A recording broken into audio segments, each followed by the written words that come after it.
Hi friends, welcome back to my channel. இந்த வீடியோவில் என்ன பார்க்குறோம் அப்படின்னா, ஒரு சூப்பரான ஸ்வீட் ரெசிபி தான். என்ன ரெசிபின்னு பார்த்தீங்க அப்படின்னா, கோதுமை அல்வா. இந்த கோதுமை அல்வா வந்து வீட்டில் சிம்பிளாக செய்யலாம். அதுக்கு வந்து தேவையான பொருட்களும் ரொம்ப சிம்பிளாகவே இருக்கும். இதுக்கு முந்திரி, நெய், அதுக்கப்புறம் வந்து சுகரு, கோதுமை அவ்வளோதான் தேவை. கோதுமை மாவு தண்ணியில் நல்லா இதை மாதிரி கட்டிப்படாமல் நல்லா கரைச்சி வச்சுக்கணும். இது வந்து அரை கப்பு அளவுக்கு தான் கோதுமை மாவு நான் எடுத்திருக்கேன். ஃபஸ்ட்டு வந்து முந்திரியை நெய்யில் போட்டு நல்லா ஃப்ரை பண்ணி எடுத்து வச்சுட்டு, அதே பேனில் வந்து பார்த்திங்க அப்படின்னா கரைச்சி வச்ச அந்த கோதுமை மாவை வந்து நம்ம கட்டிப்படாமல் அதில் ஊற்றிடணும். இது வந்து பார்த்திங்கன்னா சுகர் சிரப்பு. இது வந்து பார்த்திங்கன்னா கலருக்காகவும் கொஞ்சம் டெக்ஸ்சர் கொடுக்கும் அப்படிங்கிறதுக்காக கொஞ்சோண்டு தண்ணியில் வந்து சுகரை ஆட் பண்ணி இது கூட சேர்த்தோம் அப்படின்னா டேஸ்ட் வைஸுமே நல்லாயிருக்கும்.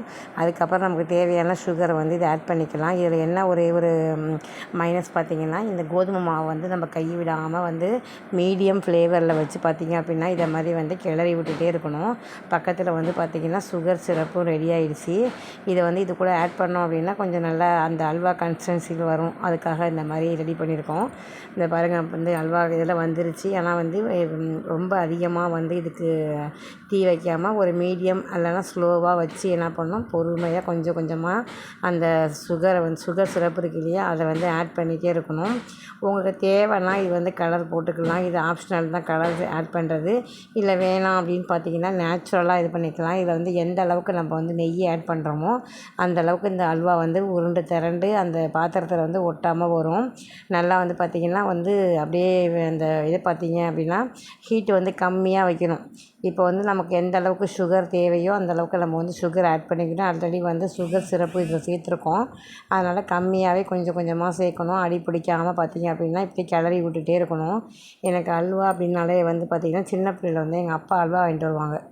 ஒரு 100 கிராம் அளவுக்கு அல்வா வாங்கிட்டு வருவாங்கன்னு வச்சிங்களேன். அந்த அல்வாவுக்கு சண்டை போட்டு சாப்பிடுவோம் வீட்டில் எல்லாம். இப்போல்லாம் வந்து அல்வாலாம் பிடிக்கிறது இல்லைன்னு வச்சிங்களேன். சின்ன பிள்ளையில் வந்து ஒவ்வொரு விஷயத்துக்கும் வந்து நம்ம போட்டி போடுவோம், சண்டை போடுவோம் நம்ம சிஸ்டர்ஸ் கூட. ஆனால் இப்போல்லாம் வந்து பார்த்திங்கன்னா நம்ம விட்டு கொடுத்துருவோம் எதாக இருந்தாலும். பசங்க சாப்பிடட்டும். இப்போ எங்கள் வீட்டில் வந்து அல்வா வாங்கிட்டு வந்தாங்கன்னா பசங்க 2 பேரும் சாப்பிட்டுட்டு பேலன்ஸ் இருந்தால் தான் நான் சாப்பிடுவேன். ஆனால் சின்ன குழந்தையில வந்து பார்த்திங்கன்னா சண்டை போட்டு அக்கா தங்கச்சி அவங்க கூட சண்டை போட்டு அந்த அல்வா சாப்பிட்றது அது ஒரு விதமான ஜாலியாக இருக்கும் பாருங்களேன். இப்போ இந்த மாதிரி வந்து தண்ணி லைட்டாக விட ஆரம்பிக்கும். அப்போ வந்து இதுக்கு நெய் எந்த அளவுக்கு நம்ம நெய் ஆட் பண்ணுறோமோ அந்தளவுக்கு அல்வாவும் டேஸ்ட்டு கொடுக்கும். அது ஒட்டி வராது. அதனால் 1 கப்பு கோதுமை மாவு அப்படின்னா 2 கப் அளவுக்கு நெய் தேவைப்படும். நான் வந்து அரை கப் அளவுக்கு தான் இந்த கோதுமை மாவை வந்து தண்ணியில் கரைச்சி மிக்ஸ் பண்ணதுனால கண்டிப்பாக வந்து 1 கப் அளவுக்காவது நம்ம நெய்யை வந்து இது கூட சேர்க்கணும். அதனால் நெய்யை வந்து ஒரே டைம் சேர்க்காம கொஞ்சம் கொஞ்சமாக சேர்க்கணும். அது மாதிரி சேர்த்தா தான் இந்த டேஸ்ட்டு கொடுக்கும். அல்வாலே பார்த்திங்கன்னா நிறையா வெரைட்டி இருக்கும்.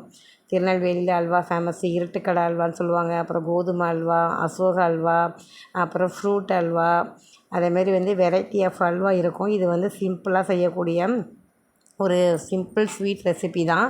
இது வந்து ஃபஸ்ட் டைம் செஞ்சதுனால கம்மியான குவான்டிட்டியில் செஞ்சு பார்த்தோம். இப்போ அரை கப்பு அளவுக்கு பார்த்திங்கன்னா ஒரு 1/4 கிலோ அல்வா வரும் போல். அப்போ 1 கப்லாம் செஞ்சோம்னா ஒரு அரை கிலோ வரும். நமக்கு வந்து இப்போ பாருங்கள் நெய் கொஞ்சம் அந்த நெய்யை கிண்டி முடிச்சாச்சா, அடுத்தது ஒரு 2 டேபிள் ஸ்பூன் அளவுக்கு நெய் கொஞ்சம் கொஞ்சமாக நம்ம சேர்த்தா தான் அது வந்து அந்த அல்வா வந்து நம்ம கிண்டுறதுக்கும் ஈஸியாக இருக்கும். ஒரே டைம் சேர்க்காமல் இருக்கும்போது அது டேஸ்ட் வைஸுமே நல்லாயிருக்கும். பாருங்கள் இந்த மாதிரி வந்து மறுபடியும் நெய்யை ஆட் பண்ணிவிட்டு சேர்த்துட்டே இருக்கணும். நான் வந்து இதில் ஃபுட் கலர் சேர்க்கலான்னு இருக்கேன். அப்படின்னா இந்த கலர் வந்து பசங்க அல்வான்னு ஒத்துக்க மாட்டாங்க. பசங்க வேறு ஈகராக இருக்காங்க அல்வா கிண்டுறதுனால. அதுக்கப்புறம் நம்ம இதில் வந்து நிறையா வந்து நட்ஸ் எல்லாம் சேர்த்தோம்னா அந்த டேஸ்ட் அந்த அளவுக்கு இருக்காது. வெறும் முந்திரி மட்டும் சேர்த்தா தான் அந்த அல்வாவுடைய அந்த ஒரு டேஸ்ட் நமக்கு கிடைக்கும். சிம்பிளான பொருளை வச்சு ஈஸியாக செய்யக்கூடியது, டக்குன்னு செஞ்சிடலாம் ஒரு ஸ்வீட் ரெசிபி தான் இந்த அல்வா. உண்மையிலே ஃபஸ்ட் டைம் செஞ்சு பார்த்தோம். உண்மையிலே நல்லா சூப்பராக வந்துச்சு. பாருங்கள் அல்வாவில் வந்து ஃபுட் கலர் வந்து நான் ரெட் கலர் அல்வா பவுடர் சேர்த்துருக்கேன். உங்களுக்கு ஆப்ஷனல் தான், வேணும்னா சேர்த்துக்கலாம். இதுக்கு வந்து எந்த பொருளுமே தேவைப்படாது. முந்திரி, கோதுமை மாவு, சுகரு, நெய் 4 பொருளை வச்சு சிம்பிளாக செய்யக்கூடிய ஒரு ஸ்வீட் ரெசிபி. எப்போ பார்த்தாலும் பர்த்டே, வெட்டிங் டே, ஏதாவது வீட்டில் ஃபங்க்ஷன்னா அடிக்கடி நம்ம கேசரி தான் அடிக்கடி பண்ணிகிட்ருப்போம். இதை மாதிரி ஒரு சேஞ்சஸுக்கு நீங்கள் வந்து இந்த மாதிரி கோதுமை அல்வா செஞ்சு பாருங்கள். டேஸ்ட்டு எப்படி இருக்குது அப்படிங்கிறத கமெண்ட்ஸில் சொல்லுங்கள். உண்மையிலே டேஸ்ட்டாக இருந்தது. வீடியோ பிடிச்சிருந்தால் லைக் பண்ணுங்கள், ஷேர் பண்ணுங்கள்.